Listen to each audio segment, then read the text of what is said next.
Sir actually काय आहे, housing loan हा कन्सेशनल रेटने तुम्हाला दिलं जातं. हे साधारण 7% पासून ते 8.5-9% पर्यंत आपल्याला तुमच्या सिबिल स्कोर प्रमाणे तुम्हाला हे हाऊसिंग लोन दिलं जातं.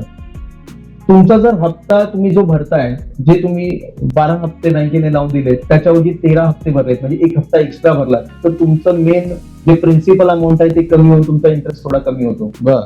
त्यानंतर तुम्ही जो हप्ता भरताय त्याच्या साधारण त्याच्यापेक्षा थोडासा म्हणजे 20% त्यातले समजा तुम्ही 10,000चा हप्ता भरताय आणि 2,000 रुपयाची तुम्ही एसआयपी केली तर तुम्हाला 12% पर्यंत एक ऍव्हरेज रिटर्न आतापर्यंत बघण्यात आले की एवढे रिटर्न मिळतात. म्हणजे थोडक्यात जर तुम्ही 20 वर्षाचं हाऊसिंग लोन करताय आणि 20 वर्षाची एसआयपी करताय तर ऑलमोस्ट तुमची जे इंटरेस्ट कर्जाचे हप्ते पण फेडायचे आणि 2,000 रुपये अधिक एसआयपी मध्ये भरायचे, मध्ये जे स्वतःसाठी सिक्युअर राहतील. हो आणि त्यातनं इंटरेस्टचा जो पार्ट आहे तुमचा बऱ्यापैकी कव्हर होतो असं दिसतं. मग